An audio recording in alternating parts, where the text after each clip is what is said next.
Barely making it to your next class, but still making it, because barely making it is still making it. You slid the classroom door open, earning you a few looks from the students inside the room that didn't know how to mind their business. Maybe they should go to a class that teaches them how to do that. Turning to the podium, you exhaled a breath you didn't realize you were holding when you realized that your teacher was still absent, meaning that you aren't late, you're on time. Fixing your composure, you scanned the room. A few easels and shelves filled with brushes and bottles stained with acrylic paint guaranteed that you made it to the right class. Upon scanning the room, you thought back to what the guy who threatened you with a knife on the rooftop promised you. He promised to stop threatening you with knives. I won't miss him, huh? Well, that's the hard part. Everyone here looks like they're hard to stop from how colorful they all look.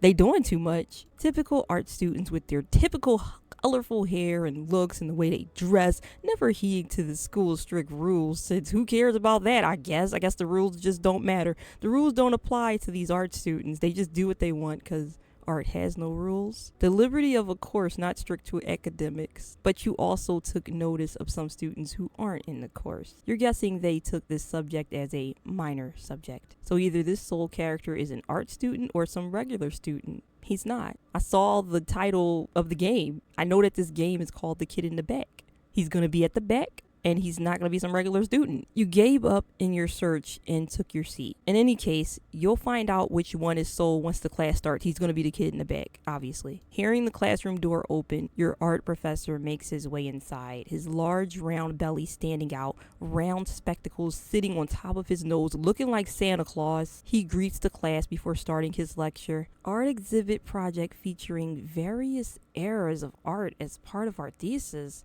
This time we're tasked with expressionism. Remember, The Time is a popular Michael Jackson song, but that has nothing to do with anything. This is all part of your paper, and not to mention making a name for yourself, of course. Ho, ho, ho! Told you it was Santa Claus. More like taking the credit of a student's work and using it to advertise your crappy school. This school really does suck, though. I was threatened moments ago. Well, it might have been like 5 minutes ago, but still. You scoffed at the thought. Hope you all got a partner already by this time. For this term, I'm asking you all to create 3 works based on the exhibit's theme. That's more than 2. But this isn't math class, so figure it out. This is where you want to throw your desk out the window. But the desk is kind of heavy, so you give up. How could you forget?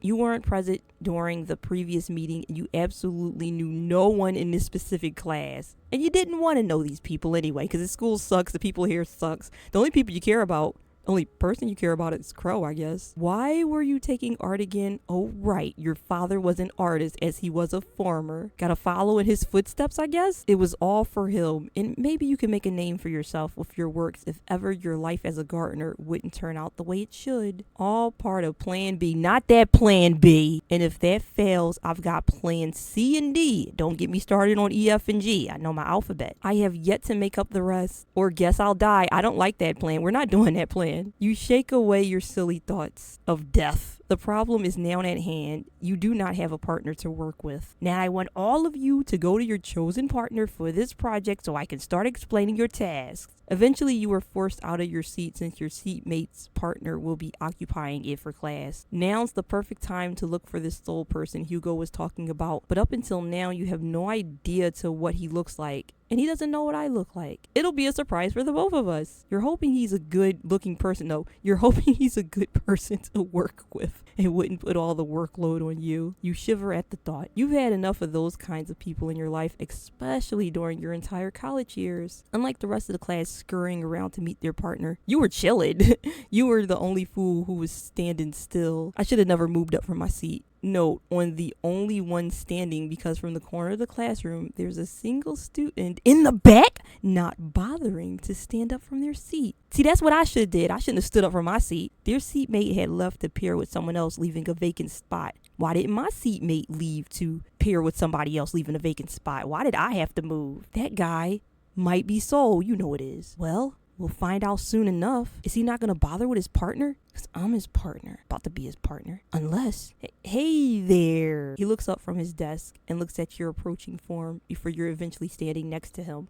Is you. Seems like you're a bit lost. Wait, who's saying it? Seems like you're a bit lost there. I'll help you find your way. Do you have a partner? No. Well, just your luck then. Me neither. So, do you want to be partners? Sure, why not? You took the vacant seat right beside him, his book now tucked away, and on his desk is now a pen and a piece of paper, seemingly ready to take notes. Hey, I never got to know your name because you never told me and we just met. It's not quite important. Do I have to tell you? Well, I should at least know what to call you instead of Green Street Guy. He raised a brow at your silly nickname you gave him before slightly shaking his head. Sullivan Brugmansia. But just call me Soul, cause you're obviously struggling to say my last name. Soul. Soul means sun or brightness, right? Soul nods, rubbing the back of his head. You can say that, and you did say that. I can see you've done your research on names. Or at least my name. My mother gave me that name. She must have did her research on names too. Or at least my name. It's a lovely name.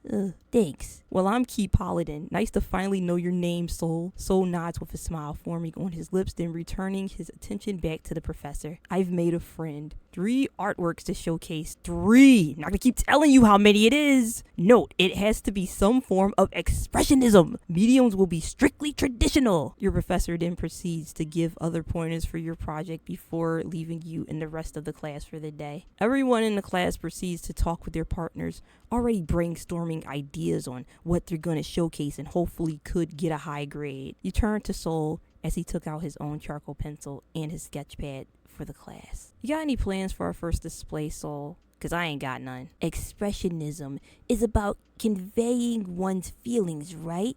The easiest way for now is a portrait. Let's use your face as an example. My face? Well, we're not going to use my face. He lets out a low chuckle. There, you're making a cute expression right now. That could be considered as expressionism. Huh. He seems like he already has an idea on what to do. Meanwhile, I have none, so. And judging from that half-filled sketchbook of his, he's quite familiar with the concept of art. Me, however, am not good at art. I could draw a stick figure. I'm still quite a beginner. You've got nothing to worry about. My usual partner isn't much of an artist either. Your usual partner? Oh, yeah, I already had an assigned partner for this class. But he ditched me at the last minute for some important family business. Thought I was his family. He never tells me, though, and I'm not the type to pry either. Which is crazy because somehow I found out that it was important family business even though I didn't pry. Probably should have pried. He would have told me more. No, it's fine. I'm not that type. Does your friend go by the name of Hugo, perhaps? Yeah. How did you know? You didn't know my name. I met him during lunch. He was on this rooftop, threatening me with a knife. Maybe I should leave that part out. Typical of him, his knife-threatening ways. Sorry you got dragged into his mess of taking his place. At least he didn't take my life. You shook your head, telling him that you don't mind one bit. You observe him as he goes on and on about this friend of his, Hugo this and Hugo that. Why don't you go marry Hugo? Despite him shaking his head in annoyance, you could see a lingering sense of endearment in his words, almost forgetting the fact the short crap threatened you with a knife back on. No. I didn't forget that. I will never forget that. That happened.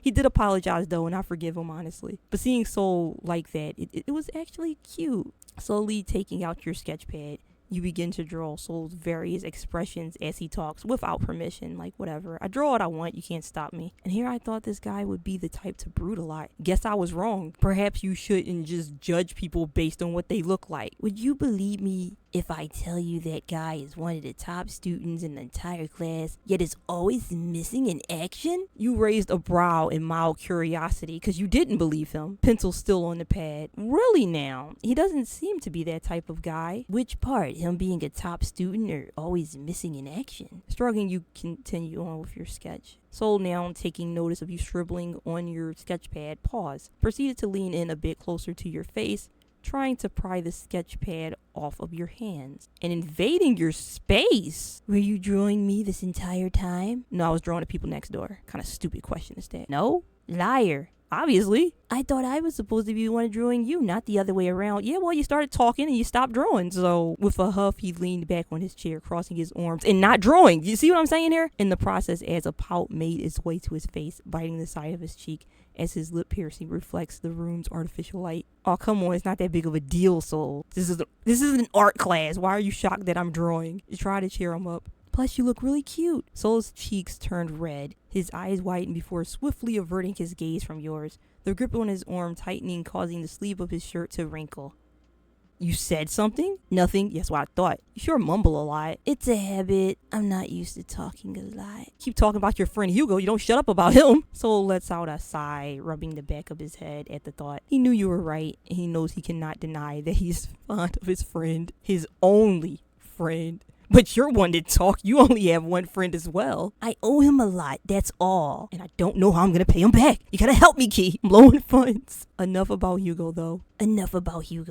Let's continue on with our task. All right. So you want to talk about Hugo again? And I'm joining its final. You pout. He merely chuckles. All right, Grumpy. You couldn't help but hold your gaze on Soul's face, the bandage on his cheek most especially. Judging from how much it covered half of his face, you guessed it must have been a huge blow. You decided to question him. You fell down the stairs or something? What makes you say that? You pointed the bandage on his cheek with the back of the pencil. He bit his lower lip, lowering his head a bit, trying to cover the bandage with his hair. Because that bandage, honestly, it's none of my business. You can say that. And honestly, that's all you should say. Nothing for you to worry about. This is my business, not yours. You want to fall down the steps too? I can make that happen. You're guessing he must be referring to the stairs heading towards the rooftop.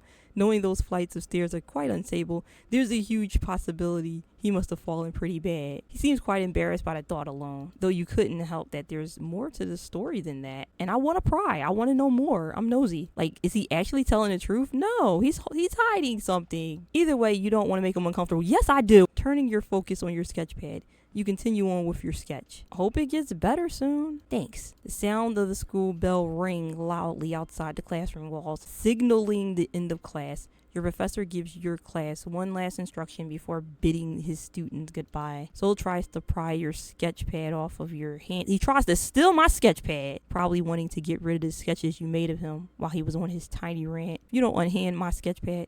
However, you were quick on your feet and shoved Soul. No, you didn't shove him.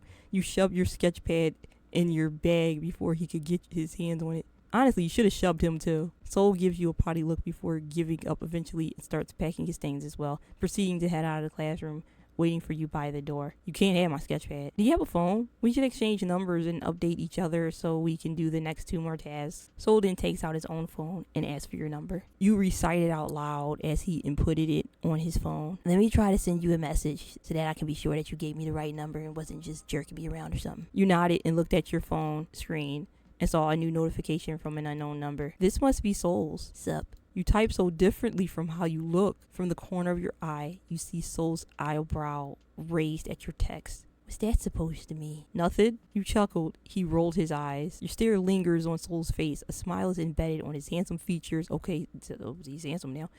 Your stare lingers on Soul's face. A smile is embedded on his handsome features while he looks at the block of text on his phone. You bite the bottom of your lip and recall the events that happened today. Formally meeting Crow's group. Nearly getting a death sentence by meeting Hugo. And most especially, and most importantly, meeting Soul. Back then, you struggled to form friends throughout college that you were convinced you would be graduating without making a single connection, which would undoubtedly disappoint your father, and you were ready for it. Because that's what this is all about. You're only making friends to make your dad happy. That's what this is all about. That's the only thing that matters. You thought to yourself, these are odd people, eccentrics at most. I'm better off without them. Who needs them? All misunderstood people, all human, all the same. A sudden wave of determination washed over you.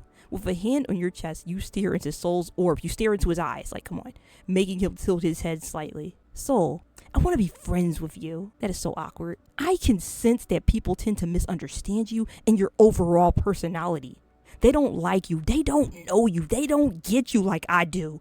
Even though we just met like 5 minutes ago, maybe. Soul is quiet, but his gaze remains on you with a lingering curiosity. But let me be different. I want to know you. I want to understand you, Soul. If you let me in. Let down your walls. Open your doors and windows. He blinked once, then twice, then a chuckle. He puts a large hand on top of your head, then ruffles your hair. Why are you touching my hair? All right, then. Let's mark today as the start of our wonderful friendship, Key Paladin. You aggressively pushed his hand off of your head, because do not touch my hair. He lets out a small laugh at your poor attempt to push him away. As to you too, Soul of Vanberg I don't want to say his full name. It's too much. Just Soul is fine, Key. You keep struggling to say my full name, and it's just embarrassing. Well, I need to get going. See you tomorrow. Huh? Oh, of course. I just thought you'd live here now. Oh, it's fine.